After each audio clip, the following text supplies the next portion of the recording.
Hello everyone, ಇವತ್ತೊಂದು ನಾನು ಸಿಂಪಲಾಗಿ ಹೇಗೆ ಎಡಿಬಲ್ ಬರ್ಡ್ ನೆಸ್ಟ್ನ ಮಾಡ್ಬೋದು ಅಥವಾ ತುಂಬ ಸಿಂಪಲ್ ಆ್ಯಂಡ್ ಟೇಸ್ಟ್ಫುಲ್ ಆಗಿರೋ ಡೆಸರ್ಟ್ನ ತೋರಿಸ್ತಾ ಇದ್ದೀನಿ.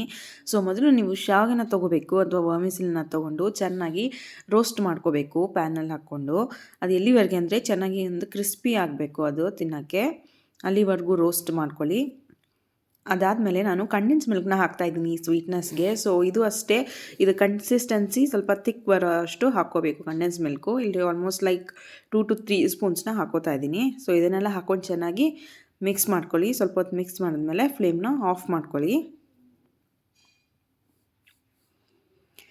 ಸೊ ಇದೆಲ್ಲ ಮಿಕ್ಸ್ ಆದಮೇಲೆ ಒಂದು ಮೋಲ್ಡ್ಗೆ ನಾನು ಟ್ರಾನ್ಸ್ಫರ್ ಮಾಡ್ಕೊತಾ ಇದ್ದೀನಿ. ಸೊ ಇಲ್ಲಿ ನೆಸ್ಟ್ ಥರ ಶೇಪ್ ಮಾಡೋದ್ರಿಂದ ನಾನು ಬೌಲ್ ಥರ ಮೋಲ್ಡ್ನ ತೊಗೊಂಡಿದ್ದೀನಿ. ಸೊ ಅದಕ್ಕೆ ಚೆನ್ನಾಗಿ ಈ ಮಿಕ್ಸ್ಚರ್ನ ಹಾಕ್ಕೊಂಡು ಚೆನ್ನಾಗಿ ಪ್ರೆಸ್ ಮಾಡ್ಕೊಳ್ಳಿ ಕಪ್ ಶೇಪಲ್ಲಿ. ಸೊ ಇದು ಚೆನ್ನಾಗಿ ಪ್ರೆಸ್ ಮಾಡ್ಕೊಂಡ್ಮೇಲೆ ಈ ಥರ ನೀವು ಫ್ರೀಝರ್ನಲ್ಲಿ ಇಟ್ಕೋಬೇಕಾಗುತ್ತೆ. ಸೊ ಫ್ರೀಝರಲ್ಲಿ ಸೆಟ್ ಮಾಡ್ಕೋಬೇಕು, 5 to 6 hours ಅಷ್ಟು ಸೆಟ್ ಮಾಡ್ಕೋಬೇಕು. ಸೊ ಫ್ರೀಝರಲ್ಲಿ ಸೆಟ್ ಮಾಡಾಗಿದೆ ಈಗ. ಸೊ ಈಗ ಮೋಲ್ಡಿಂದ ತೆಗಿತಾ ಇದ್ದೀನಿ. ನೋಡಿ ಎಷ್ಟು ಚೆನ್ನಾಗಿ ಬಂದಿದೆ ಅಲ್ಲ, ಸೇಮ್ ನೆಸ್ಟ್ ಥರನೇ ಬಂದಿದೆ.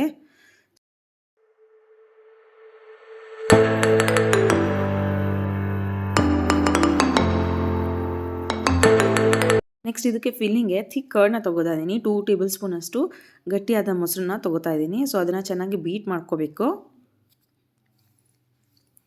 ಸೊ ಬೀಟ್ ಆದಮೇಲೆ ನಾನು ಹನಿ ಹಾಕ್ಕೋತಾ ಇದ್ದೀನಿ. ಹನಿ ಹಾಕೋಬೋದು, ಇಲ್ಲಾಂದರೆ ಸಕ್ಕರೆನೂ ಕೂಡ ಹಾಕೋಬೋದು.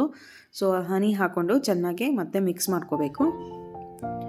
ಸೊ ಈಗ ಫಿಲ್ಲಿಂಗ್ ರೆಡಿ ಇದೆ. ಸೊ ಇದನ್ನು ನೀವು ಬ್ಯಾಸ್ಕೆಟ್ಸ್ ಅಥವಾ ನೆಸ್ಟಿಗೆ ನೀವು ಫಿಲ್ ಮಾಡ್ಕೋಬೋದು.